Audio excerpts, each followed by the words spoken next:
कभी सोचा है डॉम होता क्या है? ऑलमोस्ट हर फ्रंट एंड के इंटरव्यू में ये क्वेश्चन पूछा ही पूछा जाता है। तो जब भी तुम किसी वेबसाइट को ओपन करते हो, सब कुछ परफेक्टली दिख रहा होता है, जैसे हो सकता है वो टेक्स्ट हो, इमेजेस हो, बटन हो। इमेजिन करो अब तुम एक बटन पे क्लिक करते हो और सडनली कुछ चेंज हो जाता है। कभी टेक्स्ट चेंज हो जाता है, कभी कलर चेंज हो जाता है, कभी पूरा कंटेंट चेंज हो जाता है।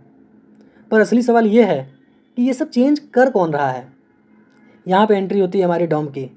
तो डॉम का मतलब ये है कि डॉक्यूमेंट ऑब्जेक्ट मॉडल इसका फुल फॉर्म होता है। लेकिन इसको याद रखने की ज़रूरत नहीं है। समझना ज़रूरी यह है कि जब भी ब्राउज़र किसी एचटीएमएल को लोड करता है, वो उस एचटीएमएल को सीधा नहीं यूज करता है, मतलब कि डायरेक्टली यूज नहीं करता है। वो क्या करता है कि उसको एक स्ट्रक्चर में कन्वर्ट कर देता है, मतलब कि एक ट्री लाइक स्ट्रक्चर में कन्वर्ट करता है। मतलब कभी आपने पेड़ देखा होगा, तो एक पेड़ की तरह उसको कन्वर्ट कर देता है उस ऑब्जेक्ट को। जैसे एक पेरेंट होता है, उसके अंदर चाइल्ड होते हैं, फिर उसके अंदर एक और चाइल्ड होता है, और ये ऐसे चलता जाता है। जितना बड़ा भी आपका डॉक्यूमेंट होगा, वो एक ट्री लाइक स्ट्रक्चर में कन्वर्ट हो जाता है। हो सकता है वो H1 टैग हो, P टैग हो, या फिर बटन हो। सब एक ऑब्जेक्ट की तरह ट्रीट होता है। अब एंट्री होती है यहाँ पे जावास्क्रिप्ट की। जावास्क्रिप्ट आता है और डॉम के थ्रू इन सब ऑब्जेक्ट को एक्सेस करने लगता है।